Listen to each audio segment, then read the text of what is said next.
All right, everybody. Welcome to another episode of Tall Boy Sunday. I'm your host, Mike. Co-hosting, like always, my brother Brian. Yes. And today we have a very special guest, the very funny, talented comedian and Podcaster, sometimes actor in sketches, all the time, guy who looks like he should be running for Senate.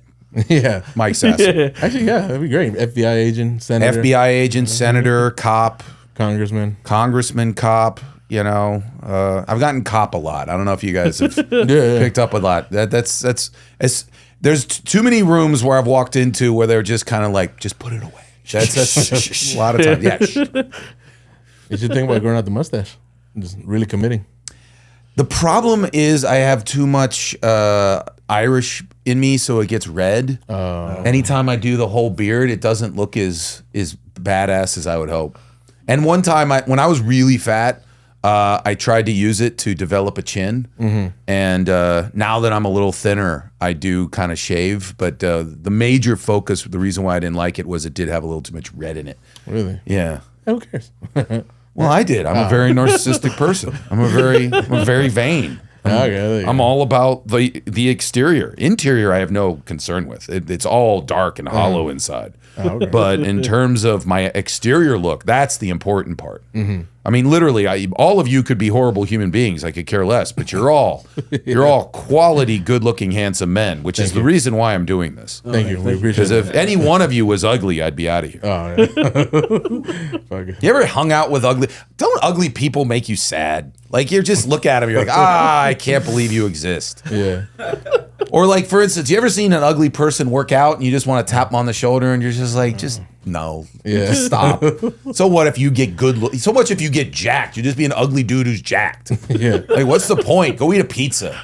Enjoy your life, you ugly son of a bitch. Yeah. You never know. There might be a lady out there for that person. There is someone. That's one thing I've always told dudes. Anybody who's ever sat there and said like, ooh, how do you get laid? Okay, you're gonna hear stories. I like to tell stories. One time, and I always find this to be a great example of a great attitude towards life. Mm-hmm. I'm not saying you should agree with his politics. I don't agree with his politics, but you have to admit he was a pretty decent broadcaster. Rush Limbaugh. Okay. Rush Limbaugh in the late 70s had to sell tickets for the Kansas City Royals because he had shit the bed in radio, and he had to go back home to Missouri and got a job. And he had never sold anything in his life. So the guy who sold tickets for the Kansas City Royals sat there and said, I'm going to hook you up with the best salesperson I know. It was the guy who sold radio ads for the Kansas City Royals. Okay. And so he gave him the number. He calls up the guy, and he sits there and he goes, hey, I'd like to, my boss told me to talk to you, says you're a great salesperson, and, I was wanting to know how do you sell? And he sat there, he goes, well, first off, if you're a great salesperson, you don't have enough time to bullshit. So I'm just going to give you one thing. There's enough people in this town that want to see Kansas City Royals baseball. Don't worry about the ones that don't. Mm-hmm. And I always say that to dudes. There's enough women that want to fuck you out there. Mm-hmm. Don't worry about the ones that don't. Yeah. And I think that's what we all do. We all spend too much time concerned about the ones that don't, and not just saying, thank you very much, God bless America, hey, great, enjoy your life.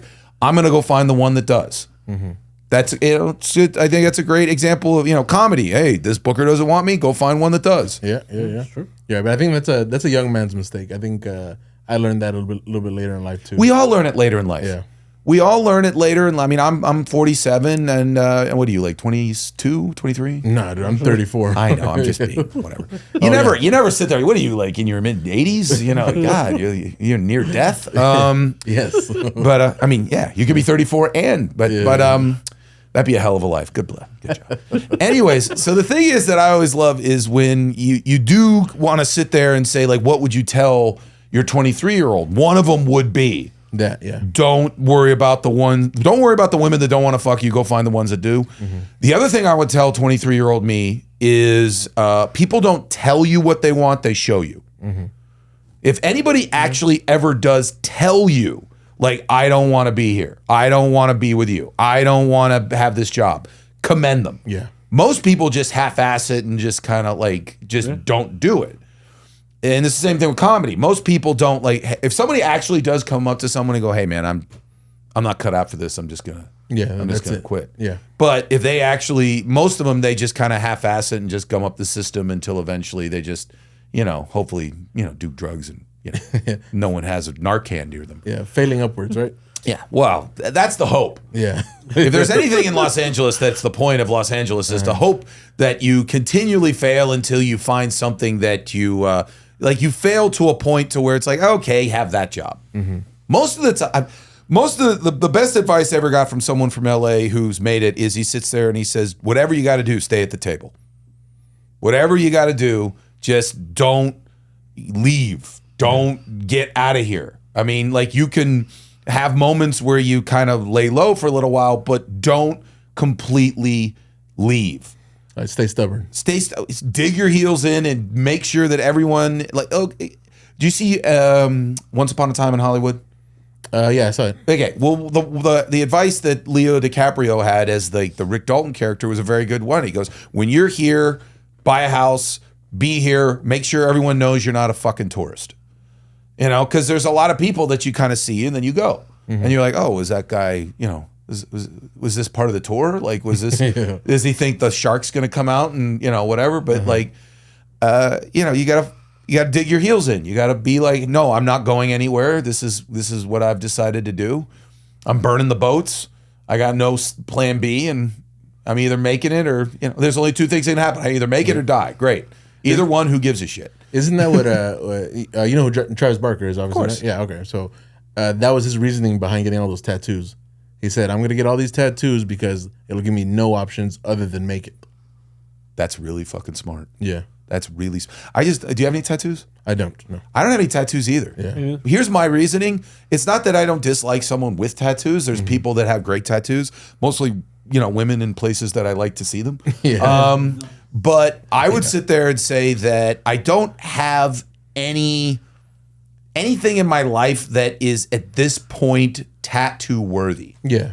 Like, I know so many dudes that got like a chick's name tattooed on them, and then they've not seen the woman in 20 years, and they're just like, "Hey, who's Cheryl?" You're like, yeah, don't bring it up. I don't want to say his name or the person's name, but he had this massive forearm tattoo of his ex-girlfriend that he was only with her for 3 months, and he got that big ass tattoo. Damn. Yeah. Yeah. Now There has to be. Honestly, tattoo artists need to have some sort of form. Yeah, no. And honestly, you should be able to get a gun quicker than a tattoo. Like that, like a gun. Maybe you'll miss, but like a tattoo, that is important. Like that's not going away. Yeah. Like, you better be like, all right, you think she's nice? Go meet the mother. Yeah. The thing is, like, here in LA, especially Maybe you miss. Yeah, here in LA, like if the shop won't do it, your buddy will. Yeah, and that's true. He doesn't care. And I have a buddy on his thigh. He's got this skateboard. Does he skateboard? No, he doesn't skateboard. That's the dumbest tattoo ever in my life. Yeah. That'd be like me having a tattoo of like a hockey stick, and I'm just like, "Do you play hockey?" No, I just like hockey sticks. Yeah, I just was an idiot one night and had extra money. Yeah. You ever have someone who sat there and be like, "Oh, I got this tattoo because it was cheap," and I'm just like, "What?" like on a certain day, they do like half off or something like that. Friday, I have heard that. Yeah, what's that Friday? Yeah, like some Friday or something. $13 tattoo. $13 thing for the rest of your life. You know the guys that I hate, the ones that say, "Oh, I got this massive animal on my arm because it represents me." Like, nah, nah. Yeah, you need 5 dudes' signature to be like, yeah, he is a lion. Oh yeah, you gotta be co-signed. Yeah, we have to sign on the bottom. Yeah. Oh, one of the weirdest thing that ever happened in comedy. Decent looking woman comes up to me after a show, and she goes, "Oh, you're so funny," and that was the weird part. No, she pulls up her shirt and she goes, "Could you sign my stomach?" And I'm like, "Okay, whatever, sure, whatever. God bless." And 6 weeks later, she comes up to me. She pulls up her shirt, and she had a tattoo of my signature. Whoa! And this is like I was a year into comedy, you know. It's not like now when I'm one of the biggest names in Hollywood. It's yeah, it's true. But it's one of those things to where it's so weird that some that is a motivation for me to become famous. Yeah. Is she'd be like, I knew back in 2012 that son of a bitch was going to do something with his life. So I actually have his autograph on my belly. Well, you just said it. Like when people do things, you got to listen. She's telling you. You got to make it. Yeah, seriously, I have no other choice than to make it. I should get the fuck out of this room. No. Yeah, I wouldn't blame you. And you've been in LA how long now, Mike? 5 years. I celebrated my 5-year anniversary just literally like 3 weeks ago. Okay. And everyone has basically stated that if you have survived the last 5 years in Los Angeles, I have Los Angeles through my veins. I have my LA stripes. If you can go through pandemics, if you can go through, insurrections, if you can go, like everything LA has to throw it, rainstorms, droughts, everything in the last 5 years. And I've been here. I almost think it's me. Yeah. But I mean, you want to talk about like just bad luck? I don't know. Maybe I'm the bad luck guy. But it's so insane to think. I came here in March 2019. 1 year later, the pandemic started. Oh man! So imagine I uprooted my life from Pennsylvania, came all the way out here, and a year later they're like, "Yeah, it's over. Yeah, there's no more LA. You hope you didn't sign a 2-year lease. Okay, we're out of here." And literally for the next like year and a half, it became almost illegal to do comedy. I call it fun prohibition. They talk about like in the 20s and the 30s when like drinking was illegal and everything was a speakeasy. That was comedy. It was in alleyways and in backyards and it was just insane. I remember one time we literally were in this little like club where it was set up in Hollywood, and the guy like unhoused people were outside shooting up, and the cops would like walk by them and knock on our window like, "Hey, guys, yeah, you telling jokes? you trying to tell truth? Yeah. This guy's trying to shoot heroin into his dick. He's trying to make sure he has some peace and quiet. You stop doing that." Yeah. But 5 years in March. It's now April, by the way. If you're listening to this years into the advance, it's April of 2024. Yes, sir. Yeah. Isn't it amazing? It's 2024. It's crazy, yeah. And the only thing that has changed from my childhood is the fact that we all have personal porn machines, aka cell phones. That's true. Yeah. You know, Mike, you touched on it a little bit, but can we get a little bit of your background? Where are you from? Where'd you grow up? Okay, so originally I was born in Atlanta. Dad had just left the military, and my mom and dad lived in Atlanta, hence the reason why I was there. And then I lived in South Carolina. I lived in Florida. Then I moved to Pittsburgh when I was in 3rd grade. Then after 2 years, I moved to Texas. I lived in Midland, Texas. And then I moved from Midland, Texas to Pittsburgh in like the 5th grade. And I stayed there all the way through graduation. Okay. Then I was lucky enough to earn a football scholarship to the University of Connecticut, where I played football, and I was a 4-year letter winner. Earned my degree. Go Huskies. Yeah, national champion basketball. Go Huskies. And then after that, moved back to Pittsburgh, worked corporate jobs. Eventually got some jobs in radio. I was on like the sports talk radio station in Pittsburgh for a year, where I did sports talk radio, hence the reason why I was on the sports talk radio station. Awesome. And from there, when that stopped, because they told me to stop coming, You're fired. yeah, that's what it's the weirdest firing in the history of Hey, firing. Mike, just don't show up to work tomorrow. Yeah. And maybe like 2 weeks It's later. almost as bad as that. Here's what they did. The guy who ran the station was big on that we were a team, because again, it was football, it was sports, it was all that kind of shit. Okay. So he wanted me to just pop my head in at random moments. Because normally my slot was like late night. So he'd be like, "Mike, I haven't seen you." And I'm like, "Yeah, I work 2 a.m. to 6 a.m. And he's like, "Why don't you come see me?" You know what I mean? Whatever. He's like, "Oh, you need to pop in." So I popped in and I was like, "Hey, I'm here, popping in." And he had this face of just kind of like, What are you doing here? What's going on? And he goes, hey, have you seen the schedule for this month? And I'm like, nah. He goes, yeah, why don't you should go home and check that out. And I went home and I wasn't on it.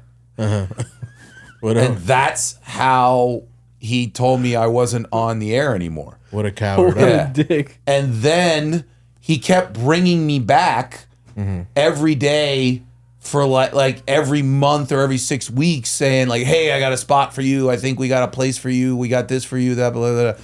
And then eventually, like 2 years later, I got a call from HR from CBS Radio, like Intercom or whatever, saying, we have your termination papers. And I'm like, I haven't been on the radio for 2 years. So technically I've been an employee of CBS Radio for 2 years. You just never put me on the air. And you're like, yeah, we just literally got it this week. I thought it was done like through contracts. Like your I was almost borderline like a freelancer. A freelancer. Yeah, that'd be the best description. Like I didn't have a set time. I was almost a substitute teacher, but I was a constant substitute teacher. So like I'd have a spot typically like Saturday and Sunday late, and then during the week, if someone wanted to like take a day off or do something like that, then all right, Mike, say, you're in. Yeah, Mike, you're in. Yeah. And sometimes it literally would be like 45 minutes beforehand. So like everyone's like, hey, Mike, what was up with this show? I'm like, I was sleeping and you told me to go on the air a half hour later. So it's amazing I had to. Imagine him coming to work after a sick hangover. Yeah. I got to be where? What? Yeah, I got to talk 4 hours of sports, be up to date, which, again, wasn't actually terribly difficult. Most people who listen to sports talk radio aren't like really, they're not going to ask you nuanced questions that you don't know. Yeah. Like one time, like when you do sports talk radio, you have two computers in front of you. One was like you could give out a text number and people could text you and ask questions. And the other was what the producer would put on like the name and the subject that the guy wanted to talk about and how long he'd been like holding on hold. And one time I had this guy on hold at like 3 a.m. for 45 minutes. Damn. So then eventually I go, hey, it's Steve from Blondox. What's going on? And he sits there and goes, yeah, I just want to say I think your Steelers are going to do well this year, and I think Big Ben's the best. Okay. And that's it. That's what he waited 45 minutes to just say on the air. And I'm like, all right, brother, thank you very much. Yeah. So yeah, and so then from there, when I got done with that, I wanted to have something that no one could necessarily fire you from. And I did not know this, but a person that I'd been working with at the station who had also been kind of let go sat there and said, hey, there's these things called open mics if we wanted to be stand-ups. And so I started going to open mics, and we were talking previous. So the first official day that I believe that I started on my comedy journey would have been February 14th, 2011 at Hambone's Bar in Lawrenceville, Pittsburgh. And I always say this to comics if they sit there, I'm getting buried. There were 49 comics on that show that night, that open mic. I showed up an hour before the show because I didn't know comics were stupid and didn't put the correct time. So it said on Facebook that it was starting at 8. It actually started at 9. So I was there at like 7:45. And I put my name on the list. You're a responsible person. Yeah, I'm a responsible person. Because I thought that, this is, if I show up late, I'm ruined in comedy. There's no way that anyone will ever respect me. So then it was like 49 comics. I was put 46th. Oh, so I didn't get on until like 1:45. But the funny thing about it, and I always tell this to comics, I sat in the back with these other comics that were new, and we all sat there because I was 46, another guy was like 44, another guy was like 49, the last person on. Every single person that I hung with in the back that waited that whole time is still doing comedy. A couple are in New York, like who've opened for big guys and everything like that. So you want to talk about like the mentality that you need? It's, okay, we're going to make you sit here for the next 3.5 hours until literally 15 minutes before the last call to do your 5 minutes in front of borderline nobody. Yeah.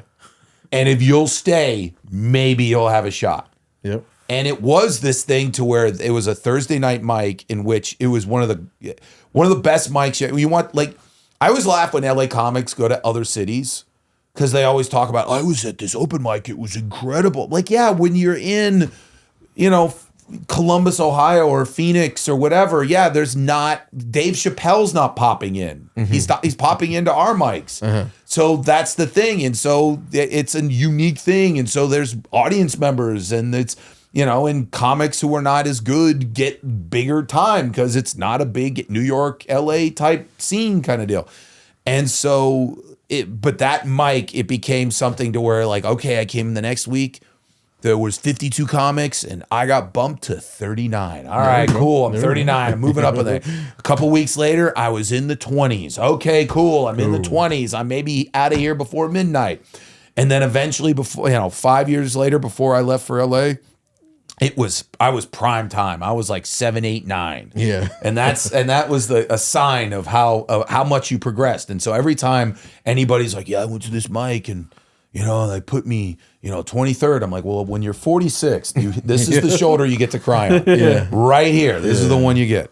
Yeah, because I guess I'm just lazy because I've been to the haha and I've waited the 2 hours and they don't even put your name.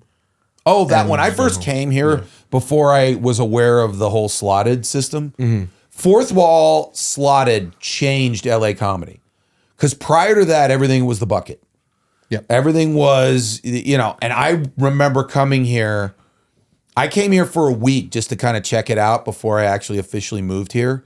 And I went to a couple bucket open mics. One, I knew one of the comics from back home in Pittsburgh, and he got me up decently. But another one, I just showed up. I got there at, like, again, 9:45, the show started at 10. I was in the bucket, didn't get pulled until like 2:30 in the morning. There was nobody in the room. I did 3 minutes, but people said that was what LA comedy was before slotted. So you think we have a bit of a jaded crowd over here? Well, it made it to where it used to be the whole concept of why, let's say, for instance, New York comics weren't as seasoned as LA comics is because New York comics, you could get up more. Whereas now, because of slotted, you could start at 7 o'clock at this slotted, know you're going to get up, boom, leave at 7:55, go to another one, boom, get up, hit another one, boom. And now you easily can do 4 or 5 or 6 spots in an evening if you know where to go because of the slotted system. You know when you're going to go, you know how much time you're going to get, you know who else is going to be in the room. Because we've all done that where we've looked at who else is on the, on there and be like, I don't know, maybe I'll bump myself to the next hour. That doesn't look too promising.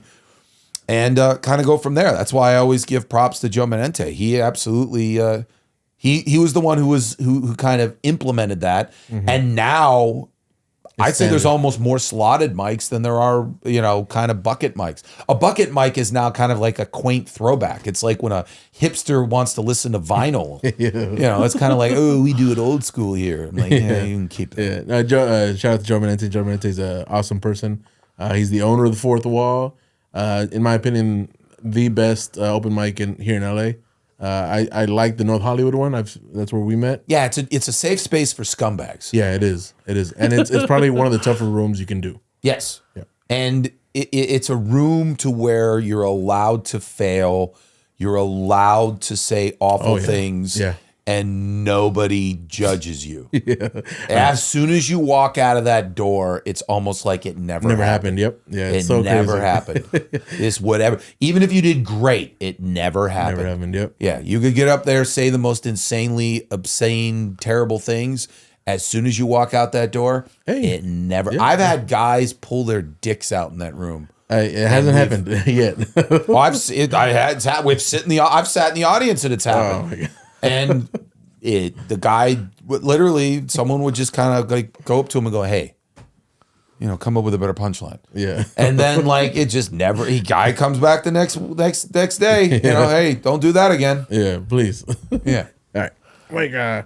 On this show we got a little sidetracked, but we try a different beer every week. Cool. Yeah. Yay. What's So- this? What's this unknown beer you're having me try? This is Buzz Rock Oh, Brewing I thought Company. this was the beer you were telling me. Oh to yeah, try. that one's good too. I know it's Medallion. You know this is the #1 beer sold in the world US? in Yeah. America. Yeah. That's amazing. God bless. You know, I love how everyone got on Bud Light because like, oh, Bud Light, all these like real kind of like, you know, America first, you know, kind of redneck guys like, oh, redneck, and they made the beer from Mexico the #1 beer. You scumbags. Modelo is just it's just a great quality beer. It is a quality beer. I'm drinking it now. Yeah. Because I am a quality man who drinks quality beer. Yeah, but today we are trying. I'll drink the other one too. Okay, don't worry. Oh, Nobody. yeah, and now we're talking about sportscasters. Colin Coward. Yeah, Colin Oh. Coward. There you go. this is Colin Cowherd's beer. The Herd. Yeah, the Herd from Buzz Rock Brewing Company. Is he paying you? No. No. So we're just advertising a beer from a rich man just for the love of it? You know what? I thought it was a smaller brewery. I apologize. The guy speaking of sports talk That's radio what I'm saying. hosts, how did, you know what? You intuitively knew that I had done sports talk radio. I guess so. Speaking of that, big Raider fan, right? I am. We got. Who's your quarterback? I'm hoping it's McConnell or O'Connell, Aiden O'Connell. Are you really going to go into the season with him? Or you think Yeah. you're going to draft somebody? You think you're draft Knicks? People talk about maybe that. I or- hope they don't. I hope they give him a chance. Really? I do. What do you like about him? Man, he takes chances. He's got like that Brett Favre in him. Like he'll throw it out there. It gets intercepted, but he'll throw it out there. I was at the Steeler Raider game this year, Oh, really? and Jimmy G was the QB, Oh, and we were huge fans of that one. yeah. Uh, I feel like he's but been washed up for a few years now. He's just lying to him. good looking man though. Yeah, No, great. yeah. Pounds porno stars like it's his job. Yeah. I don't know if you saw it. They made a meme. It's that scene in Scarface where they're just laughing on the phone and they're Yeah. counting the money. And the headline was like whores in Vegas, knowing that Jimmy G's coming to town. Do you think does he bang whores or bang porno stars? It said whores. I don't know. I think it's porno stars. Maybe people in San Francisco know. Yeah, That's one thing. Okay, that's a weird thing about like it's weird because like if I go up to a woman and I pay her to perform a sexual act on me, I have committed a crime. Yes, sir. But if I do the same thing and put a camera, then I'm doing a movie and I'm not committing a crime. I'm like, So here's how you get away with getting a prostitute. are you pointing like 7 times right now? You go up to a woman, you just say, you go, I'm pointing, you. Yeah, 2, 3, 7. I would sit there and say, go up to a woman and be like, hey, want to make a movie? And then all of a sudden, It's legal, It's, yeah. it's legal. legal. Yeah. I've just figured out how prostitution's legal. There you go. There you go. Taking a swig for all that pointing. I love the point. Don't you like the point? I do, but that's the whole point of the game. Like you don't point or just take a shot or a swig of your beer. I was going to do that anyway. Oh, right. Never mind then. All right, what were we talking? All right, you know what? Let's Oh no. let's try it out. So I've been drinking Yeah. it. It's pretty good. Is it okay? Try it out.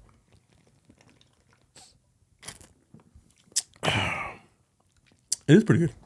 It's a nice little IPA. Okay. Yeah, no complaints. All right. I'll give it a 2 out of 5. Yeah.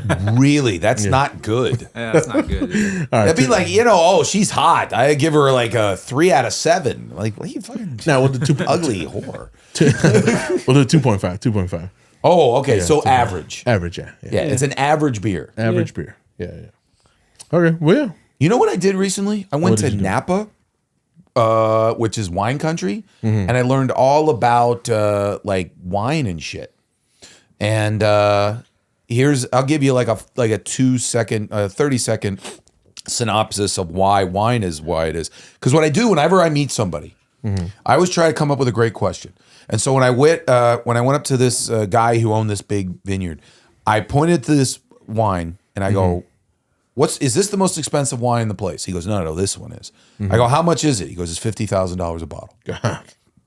I go, why is that wine $50,000? And he went off.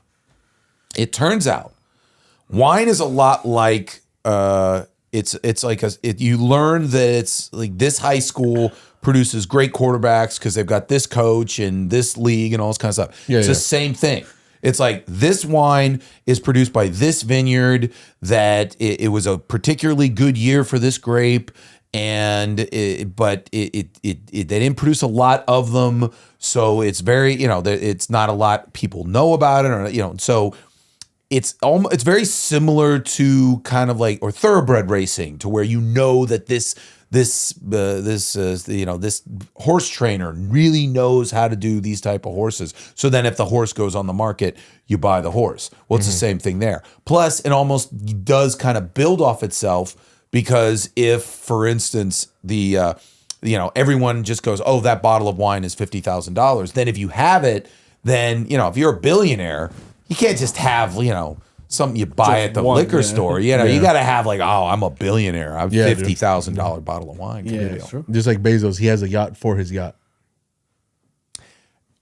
Speaking of billionaires, and I'm not trying to be whatever, but speaking of billionaires, Elon Musk is legitimately a Bond villain.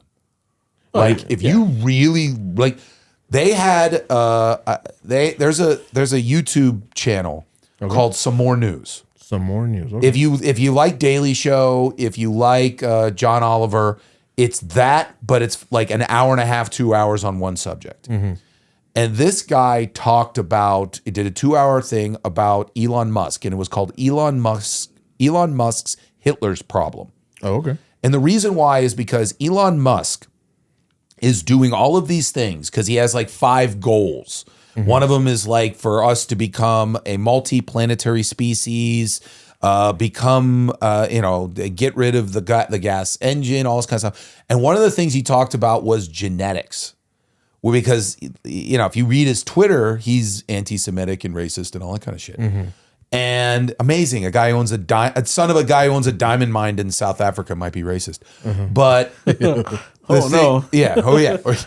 knew? Who knew? But the thing that got me was I sat there and went, oh, this is how, like, if Bond villains were real, we wouldn't notice it.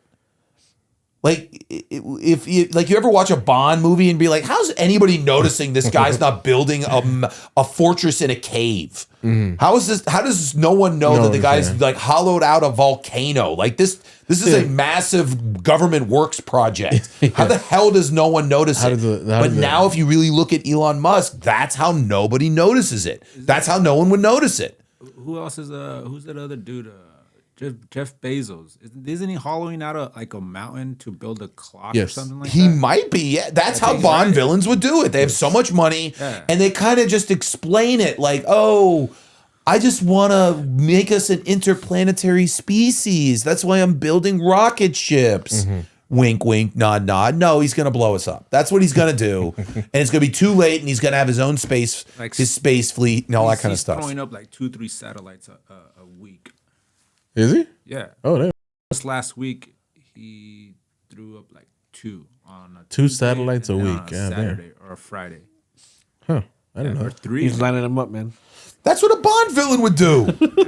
It's exactly what a Bond villain would. No one's noticing. Yeah, 2 a week. Yeah. There's 52 weeks in the year, so he has 104 satellites just flying through the air. Personal ones. Too. Personal, satellites. Yeah. That is totally what a Bond villain would do. Both of those people are in Spectrum. Or get Spectrum. One of the two. What is the Spectre? The Bond, the organization that Bond's fighting against. Spectre. Okay. Yeah. Or Spectrum. Holy I think it's shit, Spectrum. dude, check this Have you out. ever tried to get that? Right now, Starlink has 5,600 active satellites deployed. Could you Google what they're doing? Yeah, doubt it. Probably not. Listening to this podcast? Maybe. Disabling my vehicle outside? Do you drive a Tesla? No. No, never. So it went up 100 more just since now. In the last minute? Since this podcast began. This is as of 3 days So this guy's ago. just firing rockets into the air. We're all just like, I'm trying a new beer from Colorado. He literally is, dude. Like, I seen it the other night. The launch. Did you guys see it? yeah, I saw it. Yeah. We catch them all. I catch them all. Yeah. Well, not all the time. Is there like that? He sends up 100 a week. It has to be That's the most boring thing in the world. I actually, when I lived in Florida, I was near where they send up the space shuttle. Okay. And Is it Fort Lauderdale? What? Is it Fort Lauderdale? It's Cape Canaveral. Cape Canaveral. Yeah, it's on the eastern side. I lived in, I believe it was Cocoa Beach, Florida. Oh, there you go. It's nice, huh? And I was young. I was like 7, 8 years old. I just remember snakes and giant bugs. Yeah. And everyone who's ever been to Florida will say that, no, that's pretty much all there is. It's just snakes and giant bugs. Big, humidity, giant bugs. Yeah, our family's from Guatemala. We still go pretty often. Oh, you both from Guatemala? Yeah, our family is. Yeah. Okay. We're- How long we're have born you? here. How long has your family been in America? My dad came here in 1984, and my mom 86. You know what's amazing? You talk about your dad. Is he now in Guatemala? Yeah, he lives half the time, and then the other half here. Really? Yeah. What is he like better in Guatemala, and what is he like better here? He likes the food better here. Really? Yeah, but he enjoys the humidity over He there. enjoys the humidity. Yeah. Yeah, it's weird. Yeah. We absolutely hate it. Of course, humidity is the worst thing in the world. Yeah, But for whatever reason, he He loves sweating and having his testicles sticking to his leg. Yes, I guess so. And then he likes the lack of regulation over there too. Like he He can hates be laws and loves sweating. basically, yeah. And yeah, he just What food does he miss most? And when he comes back here, he's like, I've got to get this. probably burgers, In and Out. Really? It's more Thai food. Oh, Thai food. Yeah, he loves Thai He food. loves Thai food. Yeah.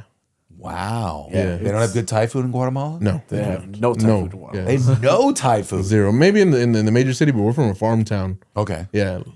Maybe that's honestly how you guys make your billions. You become like the Thai food kings of Central America. Like even if everybody pulled their money together in Guatemala, we still wouldn't make $1 billion. I think. That's sad. Yeah, a little bit, but it keeps it humble. The country or you? Both. Yeah, I don't know. I love it out there. But you know what the funny thing? Again, because if you've ever you've driven, have you been to Pennsylvania? Yes, I have. Okay, you notice that there are very few Hispanics in the western part of Yes. And so when I moved here, that was one of the things that was the biggest interesting. culture shock. Well, not necessarily culture shock. It's the fact that like you go from none to everywhere. He's like, why is everyone a foot shorter here? The only time it's weird is because I lift at a gym in which there are a lot of Hispanics, and I'm 6'4", Yes. and so I have to just keep adjusting the seat every time. I just have to go. I have to go. Like, God damn it! Yeah, exactly, all day. Because you're from the land of the giants. Yeah, the land of the giants. And so, but the thing is that when you come out here and you learn, because everybody in Pennsylvania just calls everybody who's Hispanic Mexican. They're like, oh, these Mexicans. And I'm just like, now that I live out here, I'm like, well, he's from El Salvador. Yeah. Oh, he's from Guatemala. Or because what I've learned, again, is Mexicans hate, like, Guatemalans. Like, I don't know about hate, but they don't like there's a caste system. They like to be differentiated. Yeah, but it's like, again, like the English feel that their shit smells better than Americans, and French think that there's shit smells like. That's always what I get upset with when people start talking about quote unquote white people, and I'm like, have you watched most of like movies? Most wars in the history that we all study have been white people killing other white people. It is, that's what World War II was. It was Germany bombing England. It was, Germany taking over France. And so when people sit there and be like, I can't imagine why the Mexicans aren't a giant fan of El Salvador. I'm like, it's the same reason why, people from, France don't like English people. Yeah. Or, people in Ireland hate the Queen of England. Yeah. It's the same friggin' thing. Yeah. And doesn't the north of Ireland hate everybody else too? Well, the Northern Ireland is because it's Protestant, it's different than the rest of Ireland, which is Catholic. Okay. And so they're more aligned with England, but they're in Ireland. So that was the whole IRA thing, because it was more of a religious thing. It was very similar to the Israeli-Palestinian conflict in a sense. It was more of a religious thing, but it's weird. I was reading this book about like talking about American history, and one of the major reasons why England went off and became very successful colonizers is because if you look at who was the major money behind most of the expeditions to quote unquote the New World, it was the Catholic Church. Yeah. Which is why, like, if you come to California, everything is named after a saint. Yep. That's why everything's San Diego, San Francisco, San Jose, Fernando, Clemente. Yeah. And so, because the reason why they had the money to come out here was the Catholic Church was paying for it. But the English didn't, because the king broke away from the Catholic Church because he wanted to have sex with one of his relatives, King Henry. Yeah. So he didn't. That's why they set up the Church of England, which is why they don't, the English towns back east, they don't name them after saints. No. They named them after the towns. It's New York, New Hampshire, New Jersey, Lordstown. Yeah. So that's kind of it's why how the religion kind of, it's one of the things when I move to a new area is I do. Because I was a history major in college until I figured out that it was too hard, and I was a football player. So I became a communications major because it was easy and I didn't want to try. And so get that 3. Yeah, everyone always talks about what did you major at UConn? I majored in eligibility. So I went. You go deep dive into like California and LA history and everything like that. Yeah, for the first 200 some. I mean, there was obviously native people here, and they show, and then the Spanish showed up, and they were like, "Hey, this is nice land. We'd like it." And then basically, then the English were, and the Americans were like, "Hey, it is really nice land. We'd like it." And I'll take that. Yeah, I like. You know what? That seems seems nice. I like that. Yeah. But you want to talk about one of those weird things in history. So they had a Mexican American War. And that's the reason why America was able to get, New Mexico and, Arizona and California and all that kind of stuff, because they basically shot it for it. They were in Mexico, and the U.S. Army was there. And originally, the Americans wanted all of California down through Baja and everything like that, which means that, like, if that would have happened, Tijuana would be in just California. Yep. And the message never got to the guy who was doing the negotiations with Mexico. Oh, yeah. So he was just like, yeah, we'll end it right here on this parallel. And they go like, hey, so we have all of that Baja. And they're just like, what? No, you don't. No, we don't. We negotiated right there. He goes, no, didn't you get the letter? And they're like, no, I didn't get the letter. What letter? Yeah. Like we got this now. Yeah, we got this part. We're ending at San Diego. Everything below that will just be a place that sailors go to party. Yeah. Have you been down there? It's great. Yeah. I did comedy down there. Oh, did you? I did comedy in Tijuana. Oh. How's that? Like, is there an English speaking? Yes, I did not stand there and just start yelling at people who speak Spanish. I should just be like, why don't you get me? Yeah. So it was a very nice bar.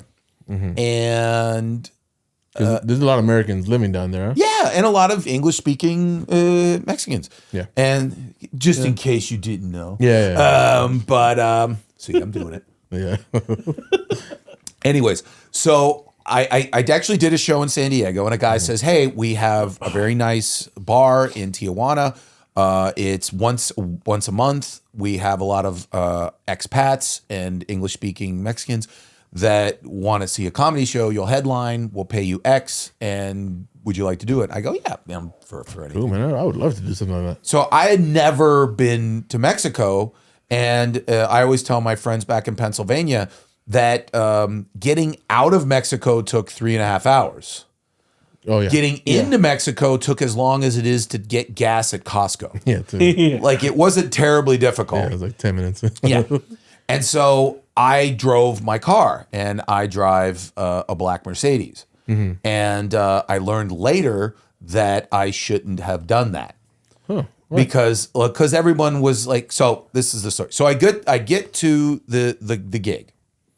And first off, it's weird because as soon as you cross the border, everything on your GPS goes to kilometers and all this kind of stuff. And so I'm like, oh my God, I'm not in America anymore. What's going on? Yeah. And so I get to the venue, and this guy comes up to me and he says, hey, I'll watch your car for you.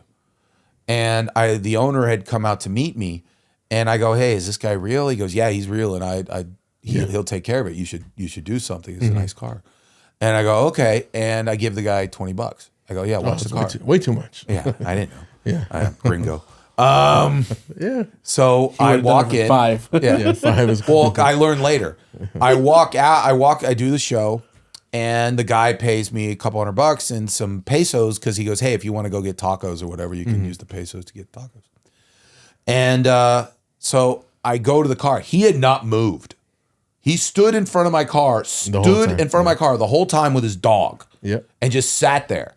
And I didn't know. I like, okay, cool. And so I wasn't going to go get tacos in Tijuana. I just wanted to go home. So I handed him my pesos too. It was just like 500 pesos. So I handed him that plus the $20. He just goes into this big speech about how much he loves Jesus. Oh, wow. And how I had, he had prayed to Jesus that things could go right and all this kind of stuff. And I'm like, oh, okay, cool. Thanks, man. Yeah, you were his saint. Yeah, I was his saint. You were his saint. And the owner comes out and goes, how much did you pay him? And I go, $20 in the pesos you gave me. He goes, $20. And I go, and he goes, do you know how much the minimum wage is in Mexico? And I'm like, no. He goes, $7 a day. Yeah. And I go, so I paid him almost 3 days work to watch my car for like 2 hours. And he goes, yeah, you did. Plus the pesos. Yeah, plus the pesos. Yeah, so this guy like tells stories about me in Mexico. So eventually I get to the border. And again, it's like 3.5, 4 hours to get out of Mexico, and you're just sitting there. Yeah. And all of a sudden, I'm just sitting there, whatever. And literally, I get a boop, boop, boop, boop. And I'm like, what the fuck? And I see a guy in a truck, and he says, roll down your window. So I roll down the window. He goes, how much they get you for? And I go, what? He goes, you're driving a black Mercedes with California plates. Someone must have pulled you over and tried to shake you down. And I go, nah, no one did anything. Yeah, you did get lucky. Yeah, everything was cool. And he goes, oh, okay. 2 minutes later, beep, beep. He goes, roll down the window. I go, yeah, what's up? He goes, you're a big guy. I go, yeah. He goes, they thought you were a cop. And I go, maybe. And I put on the shades. I go, I was driving like this. He goes, oh, they definitely thought you were a cop. You were a cop. Like they thought that you were like the FBI or something. Like there's no idiot that's going to drive a black Mercedes. Who, and they looked at it and goes, oh, he's a big giant guy with like sunglasses on. And that's the other thing. Like I knew immediately that I wasn't like, that something was up. So I literally like, again, you're talking about like acting. I was just like, I'm where I'm supposed to be. I'm where I'm supposed to be. Yeah, exactly. I'm where I'm supposed to be. And then like a guy came up and tried to like clean my windshield. I just went, no, thank you. Yeah. They leave it dirtier than you and, and I just went like this. And the guy just goes, oh, okay. Yeah. And I think it's just this whole it was a very LA thing of like fake it till you make it. Yeah. But and then the other weird thing about it, which was again, these are the things that like screw with your mind. So I got the GPS. And then eventually I was stopping because, again, it was a lot of traffic. I stopped at the exact moment where the front of my car was in the United States and the back of my car was in Mexico.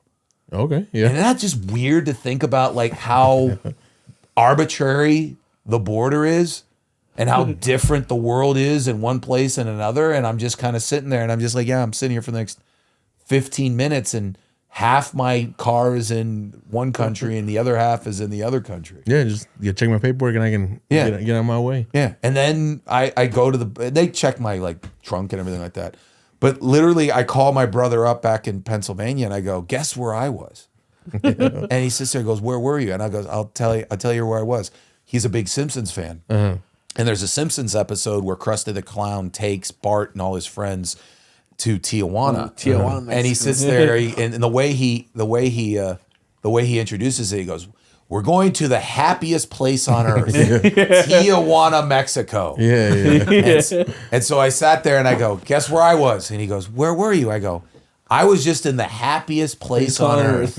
And he pauses for a second. He goes, Tijuana, Mexico? I go, yeah. And I go, Tijuana's awesome. I don't care what anybody says. Tijuana is great. It's a great town. Here's my, okay, I'd love to go with you. I need to go with a Spanish speaker. Okay. Do you speak Spanish? I do. Yeah. Okay, good. I didn't want to assume, but yeah. Yeah. It's always one thing when you talk to a Hispanic and like, I don't speak a fucking word of this shit. I'm serious. Like, my dad was here over 30 years, never learned English. You could do that. No, but like, okay, could he carry a basic like yes, no, maybe that kind of deal? Yeah, he understands what you're saying. Okay, so that's good enough. Yeah. Like again, when I don't need him to like speak fluently about like how a bill becomes a law. Yeah. Like he just knows enough. Yeah.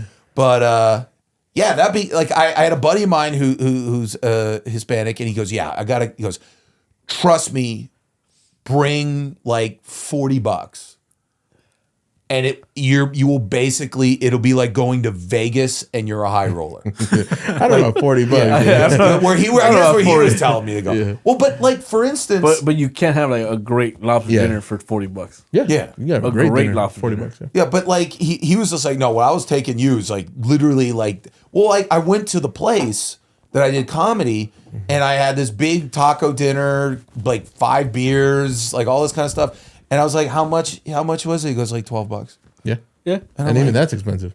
Yeah. But for the stupid gringo, I'm like in LA, I'd have been like $50. But yeah. Minimum. Yeah. But you're I right. understand why then if if you're an expat, how you would be.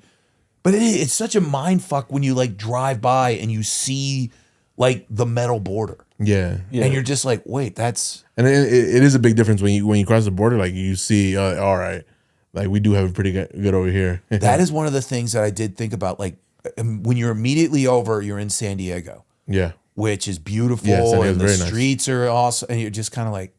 Oh, shit. Yeah, I could imagine if I was in, Central America or, and then all of a sudden I cross the border and I see this. And all of a sudden you are like, oh my goodness, I am in Yeah, I'm in paradise. another I am country. in I'm in the place. Yeah. This is it. Yeah. But yeah, it was a cool experience. I'd love to go back. Man. Well, I'll put it out there. Like maybe one day I'll go out there for that. That'd be great. Yeah. Would you want to do comedy in English or Spanish? Have you done comedy in Spanish? I've thought of a few concepts of it. Because there are comedy shows. Oh, yeah. Big ones where you can do comedy. Some of the Mexican comics, like they're massive, and we don't even know who they are. There's a guy, I think his name is Frank Escamillo. Like, he's gigantic. He is the Rogan of Mexico, Well, that's the fucked up. Okay, and he's an arena act only. No clubs. I was in a Popeyes in North Hollywood, and this was at the moment when the Popeyes The one on Victory? chicken. No. North Hollywood. Close, like close to the fourth wall, but on the other side. Yes, I know exactly. Yeah, what yeah. And so I was gonna get the spicy chicken, and again, it was like late at night. Everyone in the back was Hispanic. I'm literally the only white guy in the whole place. And this good-looking Hispanic guy walks in, and everybody goes apeshit. Oh shit! Like everyone's like, "Oh my god, It's so and so. it's so and so," and literally he's standing next to me, and I just go like, So, dude. "So," Yeah. and you could tell like in his face, he's kind of like, "Yeah, you don't know who I am." Yeah. do you?" And I'm just kind of like, it was like the best nonverbal altercation, conversation I had in a while. Like, yeah, I have no fucking clue. who you are. And it has to be kind of like that moment where you're just kind of like, literally everybody in this place is treating me like I'm God. I learned later that he was like on like a Telemundo or a telenovela or whatever. Yeah, if you're in a novela and it's a good one, yeah. Yeah, and he was, but the people in the back were like treating it like it was Brad Pitt just walked in the room. Yeah. Oh, yeah. And to me, it was just a Some guy guy. in a nice pants. Like Yeah. it just was one of those things. But that has to be just the biggest mind fuck to where it's just kind of like you're constantly inundated with adulation, but you know in the back of your mind that there's a place where you're still like, yeah, I don't know who. Yeah. are Yeah. you? It has to be a weird concept for your head. Yeah, the world is huge. Yeah. And, Mexico, it's its own thing. Like, do you know who Drake Bell is? He was just in the Nickelodeon documentary. He was one of those kids that got molested. Oh, Yeah. let's bring that up. No, so he's in Mexico now. He changed his name and he's trying to make it out there now. And he's his own TV personality over there now. I mean, it's a giant country, and they're, I mean, it's and actually, the economy wise, especially with doing really China screwing up. They're becoming a gigantic trade partner and everything like that. They're doing really well because not too long ago, you can get 22 pesos for $1, right? Yeah. And now it's down to about 15 or 16, something Yeah. like that. Yeah. I mean, election year politics is so stupid. Mm-hmm. I always, if you ever want to know how stupid people are, George Carlin had the best line. He goes, think about the average American. Now remember, 50% of the people are dumber than that guy. And you sit there and like, again, this is an uber progressive attitude, I guess. It shouldn't be. But this is America. The reason why this place is awesome is because everybody throws their part into it. Like, you could go to a Dodger game, baseball, as American as anything in the world, and have nachos. 100 years ago, you didn't have nachos, but now you can have nachos. Yeah, Do you feel any less American hell no. because you are having nachos? And then you have an IPA, which was maybe from Germany. Do you feel any less American because you're possibly having a German beer or something like that? And then you might, get into your Mercedes, which is a German car. Do you feel any less American in your German car after leaving an American base, eating a nachos, and then possibly afterwards you go to pizza, which is an Italian food? Yeah. That's the whole point of fucking America. Everybody's supposed to bring their good shit, and we have the best shit because everyone brings their A-level stuff. And everyone just seems to be scared of what's going to happen. Yeah. Any country that is still a thing is evolving. It's changing. Nothing stays the same. The only thing that stays the same is something that's dead. That stays the same. The Roman Empire is dead. You could study it. It's not changing. But America is a living, breathing organism. It changes. It'll be different when hopefully in 40 some odd years or 50 some odd years, I'll be croaking. And the last couple years, I'll look at America and not what the heck is going on? But that's the whole fucking point. It's supposed to be an ongoing process. And honestly, it's funny that he brings it up because when you go to Dodger Stadium now, you see every Japanese logo that you can think of. Yeah. It's there right now. That's how the Dodgers are making their money because that's why signing Ohtani was the greatest. Genius, he's almost underpaid. Yeah. Yeah. Because of the amount of advertising, the amount of tourism, the amount of everything. That an entire country is now going to make the Dodgers their team. Yep. Yeah. So first off, they already own the second largest media market in the country. They already have this gigantic television deal that makes it that they can have $250 million and all that kind of shit. Yeah. Now they've got another country that they're going to be able to sell to and everything like that. It's a money-making colossus. It was Ohtani and Yamamoto. Yeah. Yamamoto. Brilliant. Then you kind of touched on it, but at the same time, we're exporting some of the culture from here to Japan. I don't know if you realize it, but there's Japanese cholos out there. I don't know if you had seen that or not. I'm sure there are, but that's the funny thing about like if anybody ever sits there and says, like, again, whenever you see comedians go, oh, America sucks, all this kind of shit. But when you really look at it, if someone were to go like, why is America viewed as the number one country in the world? Okay. If an alien were to come to Earth and sit there and be like, okay, what country has the world's greatest military? Like, it's America. Yeah. What has the number one economy? It's that country. It's America. Yeah. What country dominates culturally? It's America. Yeah. So wait, one country has the world's number one military, number one economy, and the number one culture. Like America. Yeah.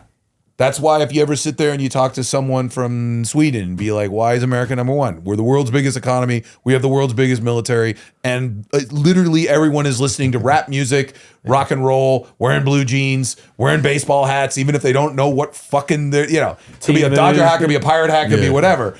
But the whole point is that literally, that's why when we're in Los Angeles, this is even, it always funny when like you do shows in Hollywood, but then on TV, you'll hear somebody sit there and be like, cause Mr. Hollywood. And I'm just kind of like, he doesn't live anywhere near Hollywood. What is he talking about? He lives in Simi Valley. I don't know what the hell you're talking about. Why is it Mr. Hollywood? He's in Azusa. You know what? And I don't want to reveal too much of my joke, but that's why it's a pet peeve of mine when people would say like, "Oh, Los Angeles is full of like the worst of the worst," but it's everybody from around the country that moves here that creates that opinion. In my opinion, well, here's first and foremost, LA to the rest of the world, and I can say this because I obviously looked at it from the outside for most of my life.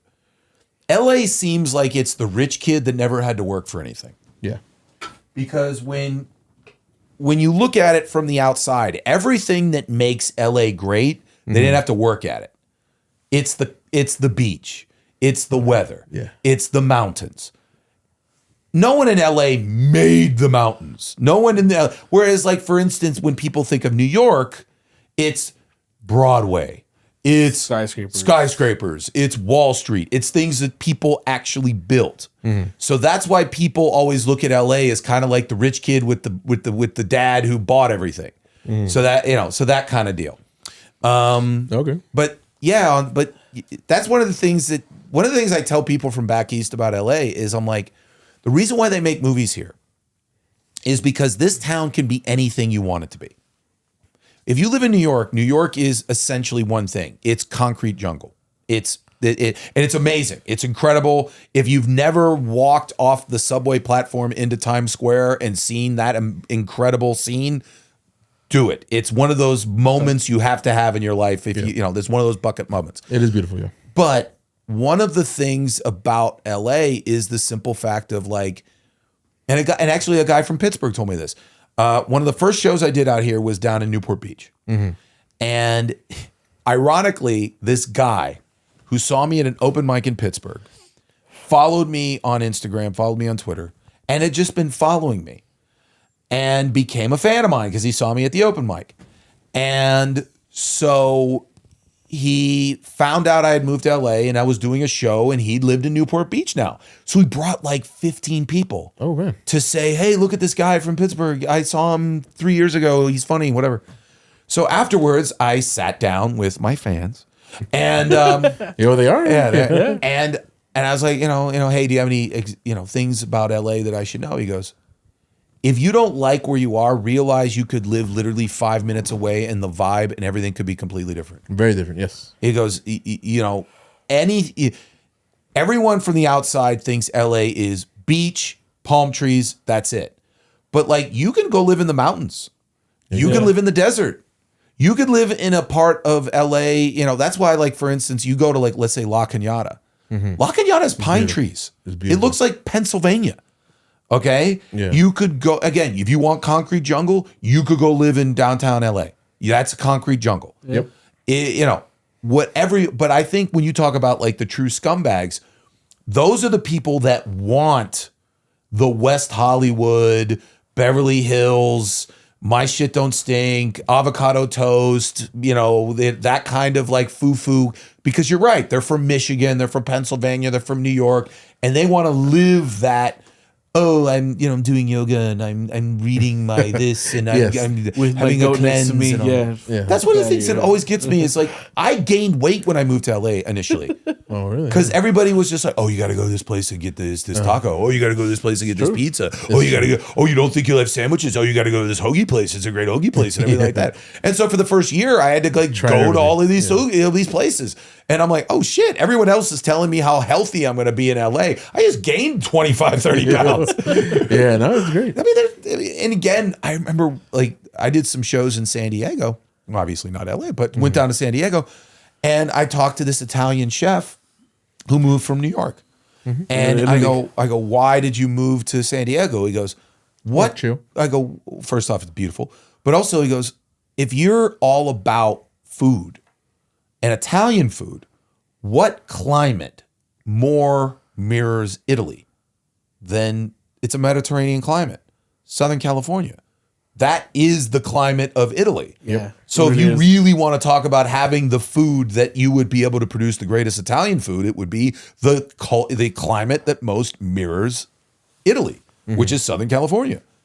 And so you get, great Italian food. You get great, so it is a town. Also, the other thing, it's a town that could be anything you want, but it's an interesting town because, again, doing a deep dive into the history, East Coast towns and Midwest towns were built by Europeans that were basically saying, we didn't like this aspect of Europe, so we made this town do this. LA is a town that was built by Americans that wanted to sit there and say, we didn't like this about back east, so we're going to have a town that does this. Yeah. This is why everybody has front lawns, because everyone was from New York and Chicago and Cleveland and Pittsburgh and DC and Boston, where they would sit there and they'd be in a high rise and they would have no front lawns. So that why everybody gets a single house and everybody gets a front lawn and everybody gets it, because that was how they sold people from back east to come out here. Bigger lots, Bigger, you have your own house. Everything's 1 or 2 stories. That was the whole point. Mm-hmm. And the problem is there was this great like folk song that is like such a great song about California. It's about I am California. And one of the lines was, we're paying for this, the new ones pay for the sins of the past. What we're paying for now in California is the fact that for 100 years, no one thought that the land would eventually end. No one thought that there's like, oh, there's just more. We'll build more single houses. Oh, there's more. We'll just build more single houses. Yeah, we got Palmdale. Yeah. But then you run into the desert. Yeah. And then the whole reason why you moved to LA was because you wanted trees and grass and everything like that, but not much rain. But then eventually you're in the desert, where now you're just in the desert that doesn't rain at all. And you're just like, well, there's no point here. So now that's why you're seeing, I believe, the future of Los Angeles is moving up. Yeah. Downtown LA is the future. That's where downtown, like if you watch Blade Runner, where like that's supposed to be Los Angeles, and you're like, wow, that's a gigantic downtown.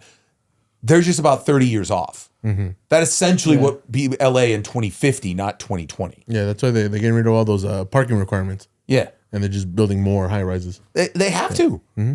I mean, if you talk about how many houses they have to build in order to have the people to have affordable housing, it has to go this way. Mm-hmm. It can't go that way.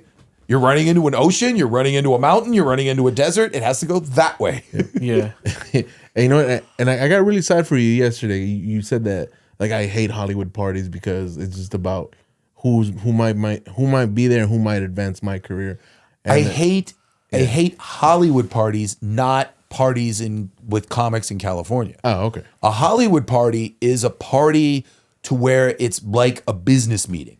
Mm-hmm. Like if you said to me, hey, I'm having some bros over, we're going to have some food, we're going to grill, we're going to drink some beer, we'll watch some baseball. That's cool. That's a party. That's fun. Yeah, hell yeah. But if like someone from a club is like, oh, we're going to go to a place in the hills and we're going to we're going to sit there, we're going to drink. And I'm just like, all right, that's a work event. Yeah. That's a networking event. And we might run into somebody. Yeah, exactly. Yeah. Oh, and then like, again, I've been in parties where you get the Hollywood look around. Who's there? Yeah. Am I supposed to be talking to you? Yeah. Am I supposed to be talking to you? I've had people, comics, go like, "Hey Mike, how you doing? Yeah, I got a network." Oh, that sucks. And then just, but honestly, it's real in a sense of, Mike, we're not at a party. We're at a business event.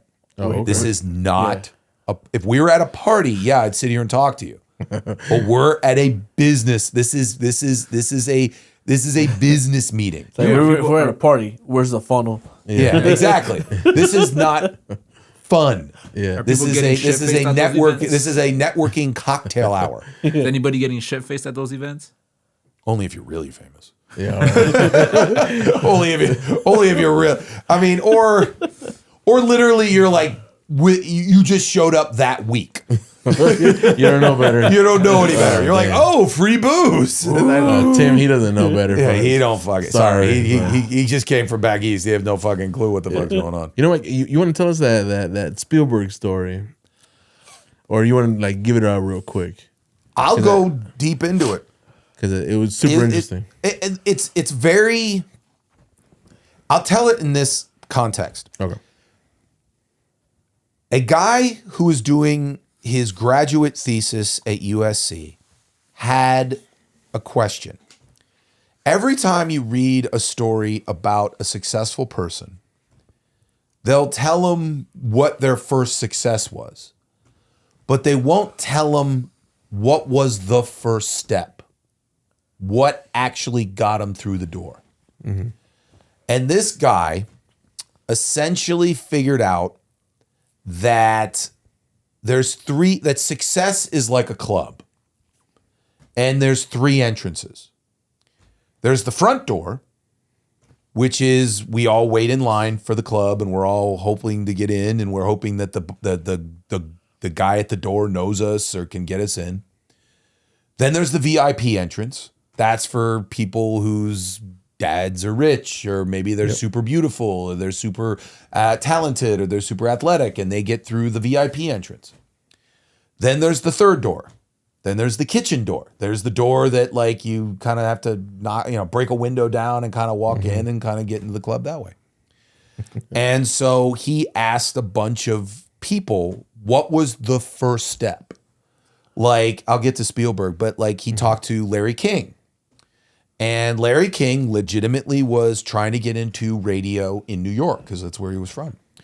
And he goes, you can't get in here. You got to be in the union. You got to do it. If you really want to get into radio right now, you got to go down to Florida because nobody in Florida is in the union.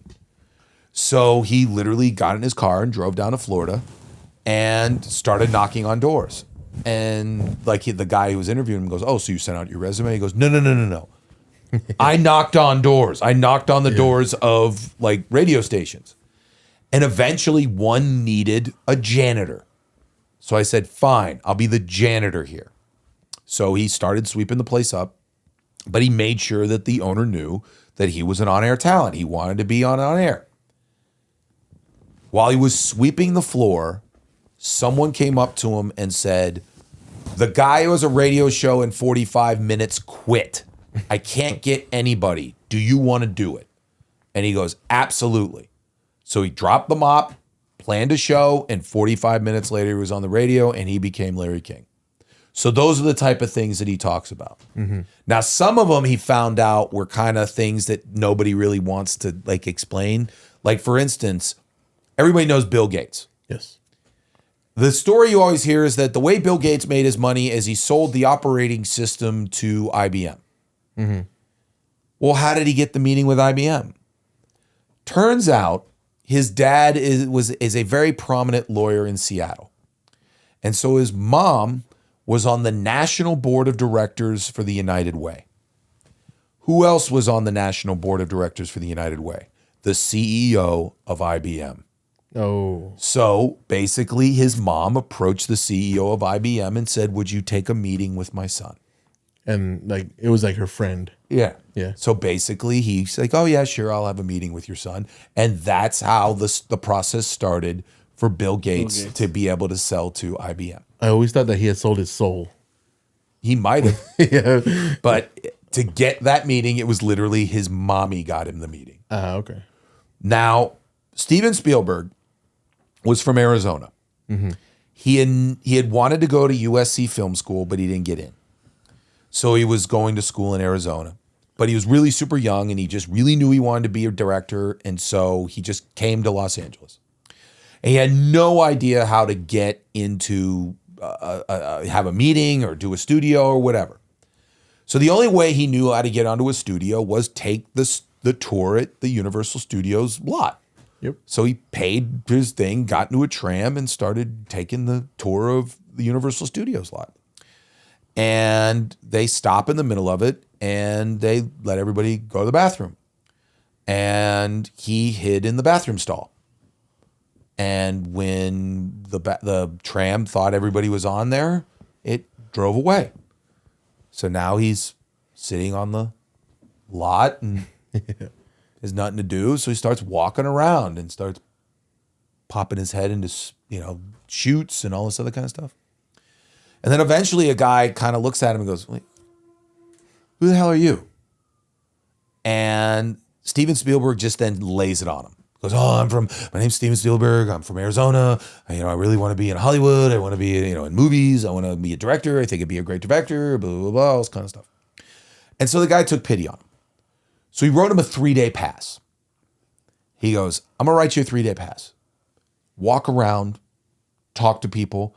If I get one report that you're bothering someone or you're interrupting a shoot, I'll have security take you off. But you have 3 days to go hang out. Then he did something really smart. The next day, he had the pass, but he wore a suit and he wore a briefcase, or he had a briefcase. So he walks in and he learns the security guard's name. And so he has the pass. He shows it to him once. He goes, all right, Fred. So Fred just, all right. Next day, he doesn't show him the pass. He goes, hey, Fred. Walks by. Third day, last day of the pass. Hey, Fred. Whatever. Next day, walks in. Hey, Fred. Hey, Steven. Keeps walking in. He's doing this for a month. He's taking directors out. He's taking writers out. He's sitting on, learning about all this kind of stuff. Eventually, the guy who wrote him the 3-day pass finds out he's there. Takes him to the office. Steven Spielberg thinks he's going to get ripped. He sits him down and he sits there and goes, I'm going to tell you. I understand what you're doing. I kind of commend it. But you're wasting your time. Because if any of these guys really were interested, they're all going to ask you, do you have a movie to see? Do you have a movie to see? And he goes, no. He goes, then you're wasting your wasting your time. Mm-hmm. So instead of wasting your time, here's what I'll promise you. Go off and make a movie. On my mother's grave, you bring it to me, I'll watch it. I'll tell you if you're any good. He goes, okay. So he goes off and he makes a movie. Calls it Amblin. That's why Steven Spielberg's the production company is called Amblin Entertainment. So he brings him the movie, puts it up on the projector. Guy, man of his word, watches the movie.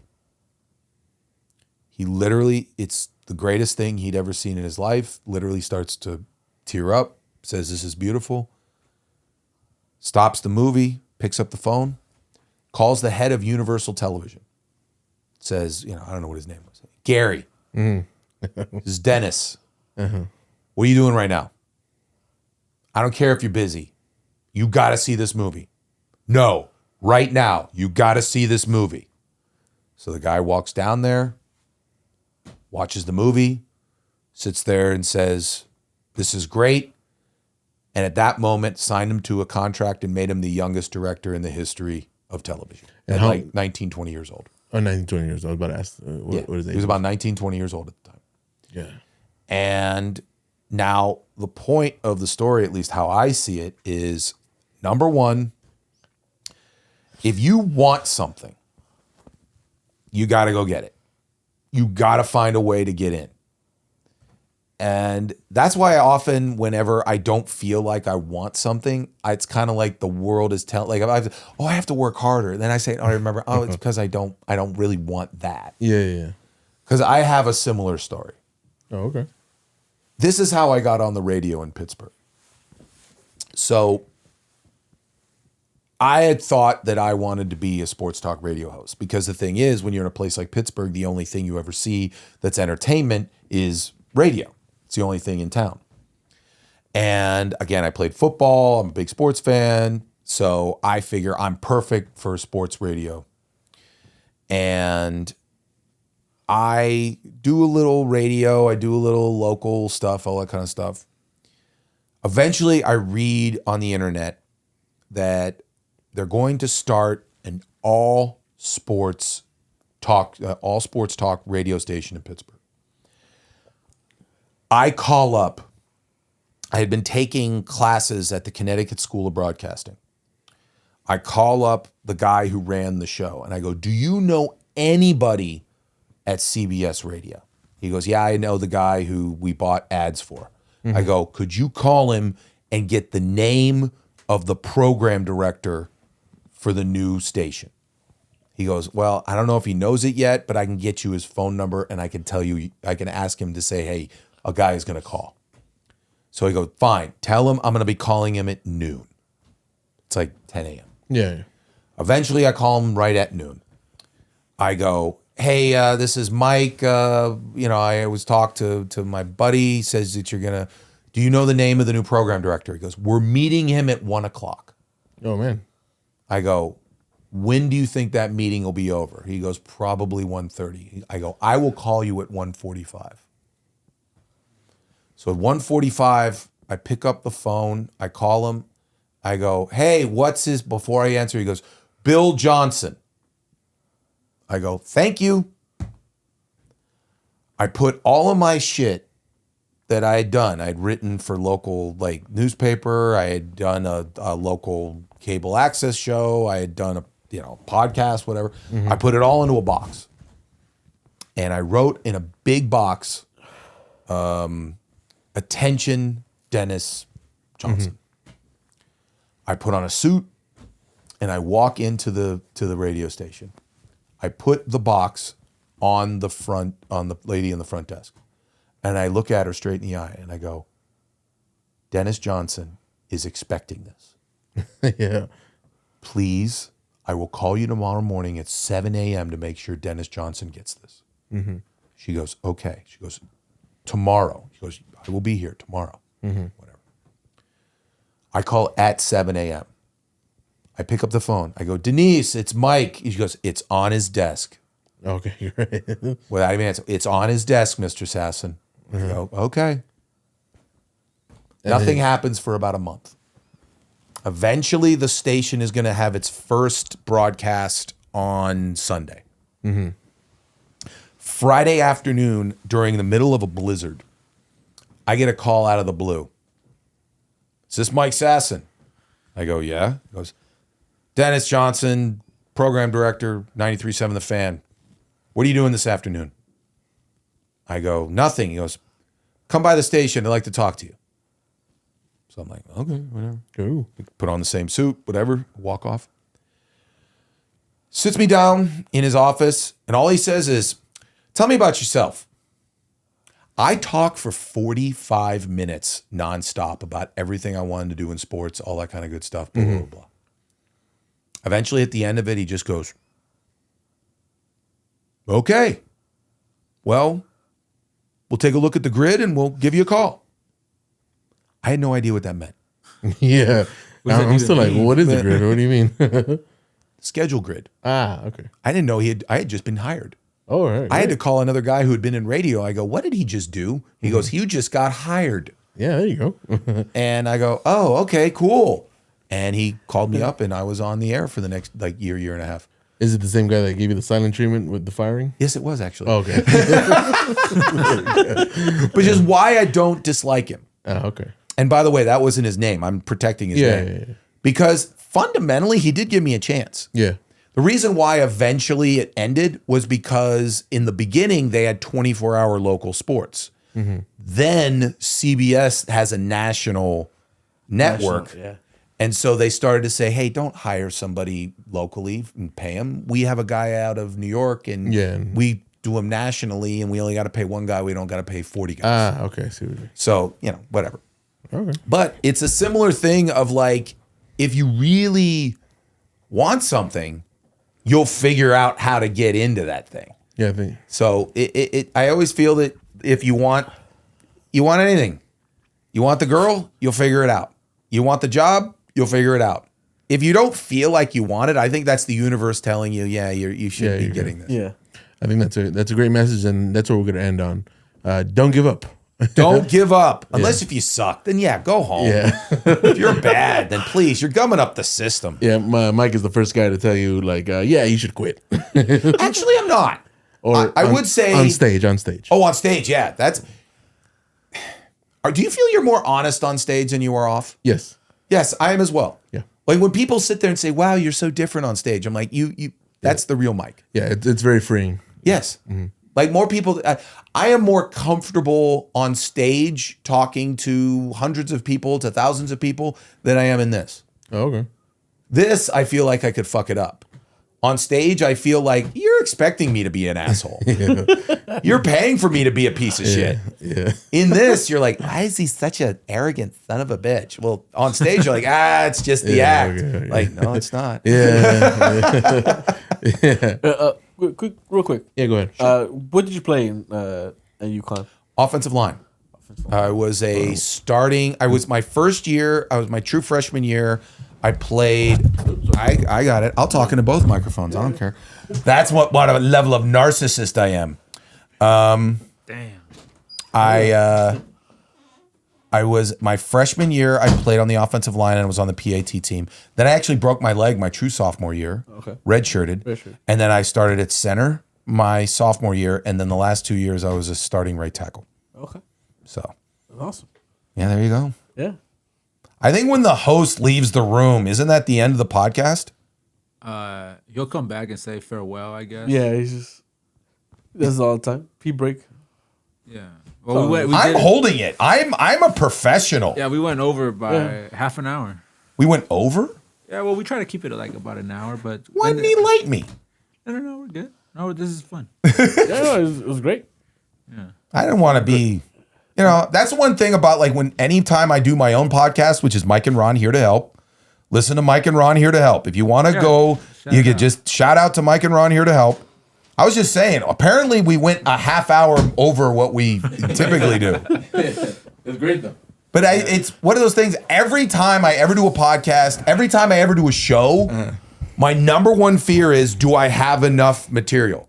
Oh, yeah. I have this deathly fear of, oh my God, if you look at like my set list, if you give me 5 minutes, I have enough material on that list for do 20. You give me 20, I have enough to do 40.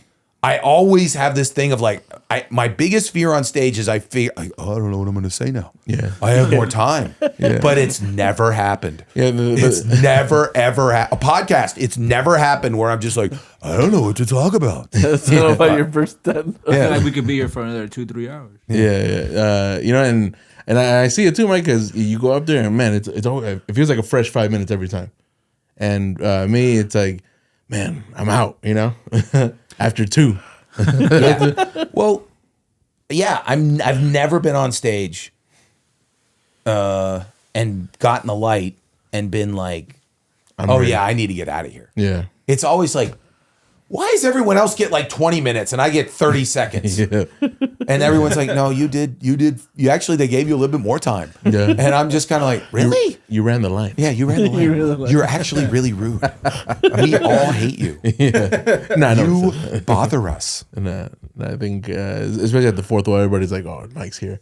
Like if they Shit. And G King also said like if you get a chuckle out of Mike, it's a keeper. Joke wise. Yes. Mm-hmm. I mean, I watch a lot of stand up. Yeah. When you've been doing a lot of mics, you kind of see a lot of people and how they do, and if you can genuinely do a take that I've never heard, that's pretty cool. Yeah. And I love it. I love comedy. That's why I do it. I want to hear. I'd rather hear you do something completely interesting and fail than do something boring and even succeed. Yeah. Oh, what's the deal with dating apps? And I'm just like, shut up.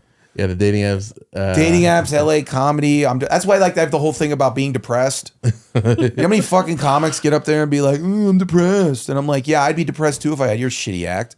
Yeah. He's not wrong.